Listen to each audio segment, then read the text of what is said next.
বিদেশ গেছিলাম, আইসা পড়ছি। আইসা হেরা ঘোরাফেরা আর কিছু কাজকাম পাইতাছি না, করতাছি না। পরে এই যে দেখতেছেন, এই জমিন হানি করছি।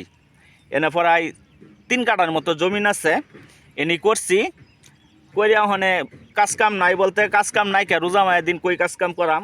এই যে এই ক্ষেতখানি করছি, এই ক্ষেতখানির মধ্যে আমার কয় টাকা খরচ গেছে, কি কি গেছে, সব এই ভিডিওর মাধ্যমে আমি বললাম। প্রথমত ট্রাক্টরটা ছুঁইছি, পানি নামাইছি এই নদীর থেকে, এই কলেরতে পানি নামাইছি। পানি নামাইয়া ট্রাক্টরটা ছুঁইছি। ট্রাক্টরের খরচ গেছে, ট্রাক্টরের খরচ মনে করেন 300 টাকা কাটা। 3 কাটা জমিন হইল 900 টাকা দিছি। তারপরে সার দিছি, মাইটটা সাজাডার বলে, এখানে গেছে 300 টাকা। মানে সব মিলাইয়া এই ক্ষেতটার মধ্যে দেখেন মাশাআল্লাহ আলহামদুলিল্লাহ ভালো দান দিছে আল্লাহ আলহামদুলিল্লাহ। এই ক্ষেতটাতে আমার অনেক টাকা ইনকাম গেছে। তো এখন বলতে পারেন যে এত টাকা যে ইনকাম গেছে, দেখে দান হইব কয় মন? আল্লাহ যদি দেয় 4 মন 5 মন করে দান হইব। তিন কাটার মধ্যে 15 মন দান হইব। 15 মন দান, বাজার মূল্য মনে করেন বৈশাখ মায়ের দান তো 900-1000 টাকা মন থাকবো। তো 15 মন দান যদি আল্লাহ দেয় আমাকে, তাহলে 15,000 টাকা হইব।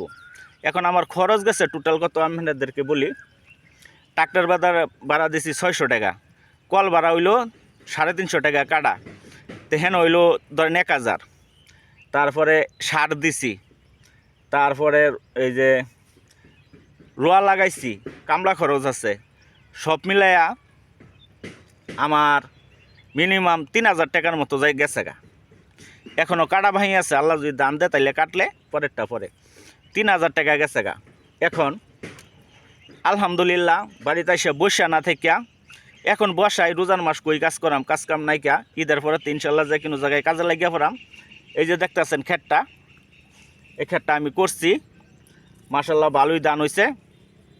এখন বিদেশতে যারা যারা আসেন, আসে বসে থাকেন, কাজ কাম করেন না, এটা করেন, পরে বিদেশতে যেটি টাকা নিয়ে আসেন গড় বয়ে বয়ে ভাঙ্গা খাই লাইন। আমি তো টাকা আনছি না, আমি মার খাই আইছি।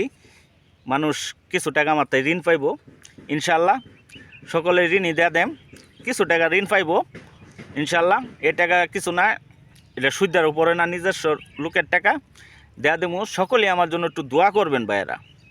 বিদেশ গেছিলাম, যে কোনো এক সমস্যার জন্য আইসা পড়ছি।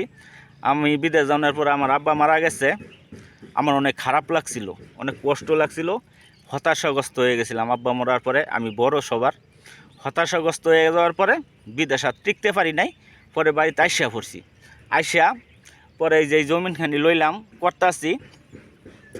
এরা ছোটো ভাই করতো, ছোটো ভাই আমি লইয়া লাইছি, আমি করতাছি। সকলে আমার জন্য দোয়া করবেন।